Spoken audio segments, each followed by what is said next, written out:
तो कोरोशन के बारे में एक्चुअली हम लोग पहले भी पढ़ चुके हैं। एक बार दोबारा रिवाइज कर लेते हैं। कोरोशन ऑफ सिल्वर, जिसके अंदर क्या होता है, सिल्वर पहले ऑक्सीजन के साथ रिएक्ट करता है और सिल्वर ऑक्साइड बनाता है। फिर उसके बाद वो हाइड्रोजन सल्फाइड गैस के साथ रिएक्ट करता है जो एटमॉस्फेयर में प्रेजेंट है, और वो सिल्वर सल्फाइड बनाता है जो कि ब्लैक कलर का होता है। और इसीलिए कुछ दिनों बाद सिल्वर के आर्टिकल्स क्या हो जाते हैं, वो ब्लैकिश हो जाते हैं। और ऐसे एरिया जहाँ पर कि खुले नाली वगैरह हो, वहाँ पर H2S गैस काफ़ी ज़्यादा होता है एनवायरनमेंट में, और वहाँ पे बहुत जल्दी जो है ये सिल्वर के आर्टिकल्स ब्लैक हो जाते हैं। कॉपर रिएक्ट करता है ऑक्सीजन, वाटर और कार्बन डाइऑक्साइड के साथ, और वो कॉपर कार्बोनेट और कॉपर हाइड्रोक्साइड बनाता है जो कि ग्रीनिश कलर का होता है। तो इस तरीके से कॉपर कोरोड करता है। अब अगला एग्जाम्पल है आयरन के रस्टिंग का, जो हम जानते हैं क्या होता है। आयरन एटमॉस्फेयर से ऑक्सीजन और वाटर वेपर के साथ रिएक्ट करता है और उससे क्या है, वो रस्टेड हो जाता है। और रस्ट का फॉर्मूला है Fe2O3 एंड XH2O। अब आगे चलते हैं। रस्टिंग का जो प्रोसेस है उसके अंदर एयर यानी कि ऑक्सीजन और मॉइस्चर दोनों ही जरूरी है। इसको हम प्रूव कर सकते हैं इस छोटे से एक्सपेरिमेंट के साथ। जो पहला टेस्ट ट्यूब है उसके अंदर क्या है, आयरन नेल्स रखा हुआ है वाटर के अंदर, और ऊपर एयर है, और दोनों के साथ रिएक्ट करके उसके ऊपर क्या होगा, रस्ट हो जाएगा कुछ दिनों बाद।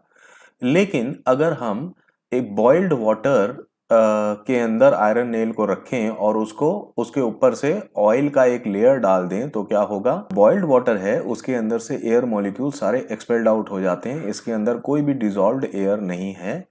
तो अब क्या है, ये जो ऑयल का लेयर है वो ऊपर के एयर को अंदर नहीं आने देता है, वो सेपरेट करके रखता है। इसीलिए आयरन का नेल जो है वो रस्टेड नहीं होगा। क्यों? क्योंकि इसको एयर नहीं मिल रहा है। और थर्ड केस क्या है, थर्ड केस में हमारे पास ड्राई एयर है जिसके अंदर कोई मॉइस्चर नहीं है।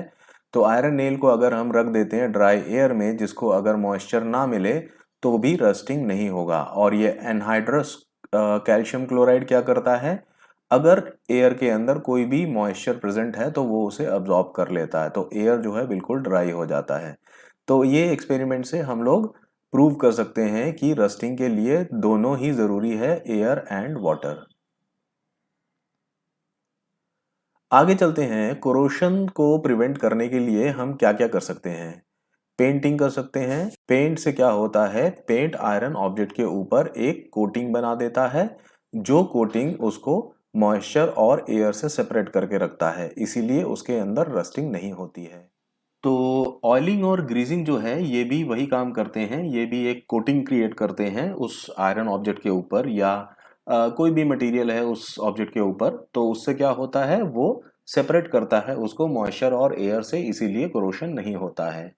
और हार्मफुल केमिकल्स भी होते हैं, या जैसे हाइड्रोजन सल्फाइड गैस हो गया सिल्वर के लिए।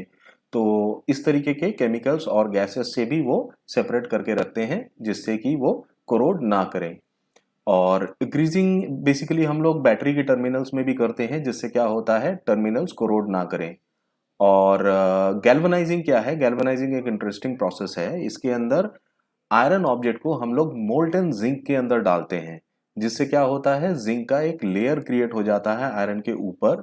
ये खाली आयरन के ऊपर ही नहीं होता, ये पेनिट्रेट कर जाता है आयरन के सरफेस के अंदर भी। और जैसा कि हम लोग देखेंगे इस एनिमेशन में, इसके अंदर क्या, आयरन ऑब्जेक्ट नीचे आया और उसके ऊपर क्या हुआ, जिंक का कोटिंग हो गया है और उसका कलर चेंज हो गया है।